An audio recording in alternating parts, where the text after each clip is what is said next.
I was approached by some attorneys from Poland to develop an interesting idea. You see, it turns out that in Poland they have a constitution which forbids totalitarian political parties. So they asked the question, is Islam a totalitarian system? I said, well, it's an interesting question, but I thought I could easily show that this were the case. Totalitarian Islam is easy to develop. Totalitarian is a political system of absolute power in all aspects of private and public life.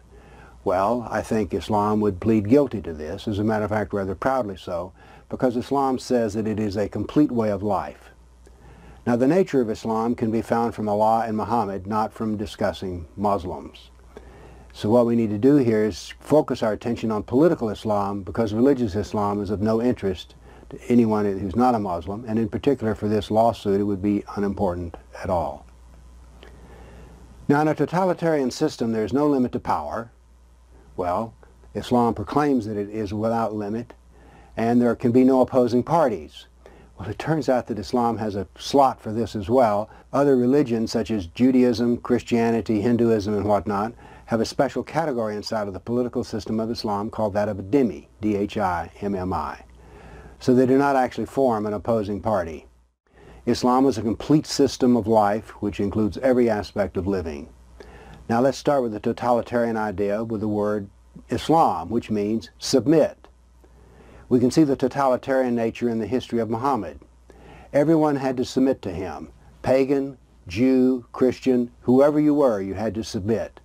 And it was not enough to submit in Arabia, because as soon as Arabia had been conquered by Islam, immediately Muhammad headed north into Syria.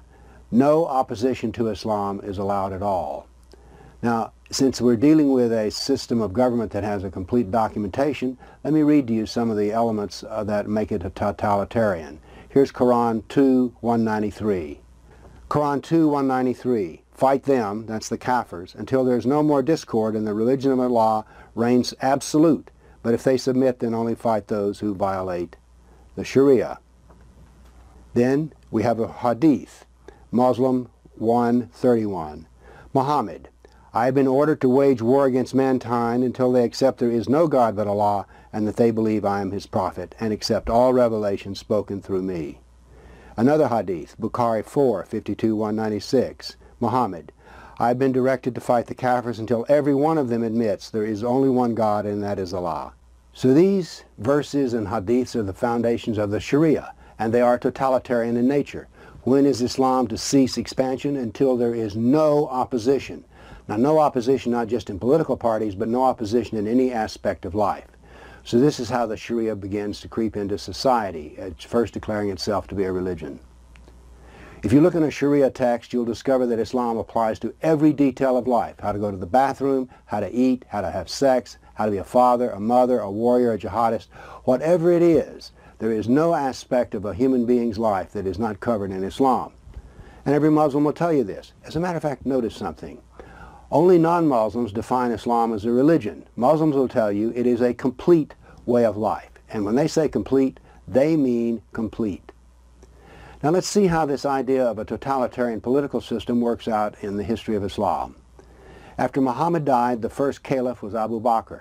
And what did he do? He declared war against all of those who resisted or impeded the Sharia and Islam in any way.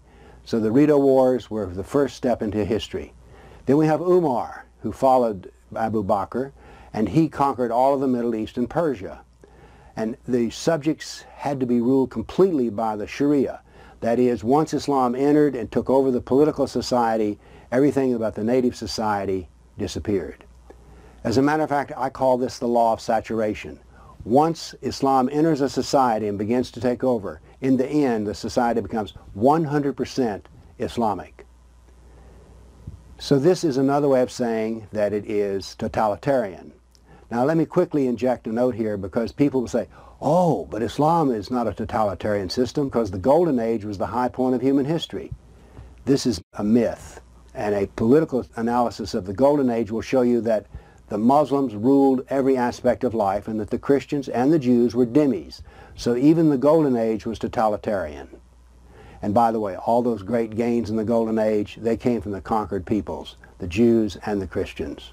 So Islamic doctrine calls for rule over all. The Sharia is totalitarian, the history is totalitarian, and indeed Islam is a totalitarian system, both religiously and politically. And you know, I don't think that a Muslim would be offended by this. If you look carefully at what they believe in a totalitarian system. Allah and the Sharia are to rule all and everything in every detail of life. So I think it's easy for my Polish attorney friends to be able to develop the case that Islam is a totalitarian system because totalitarian Islam is Islam. Thank you.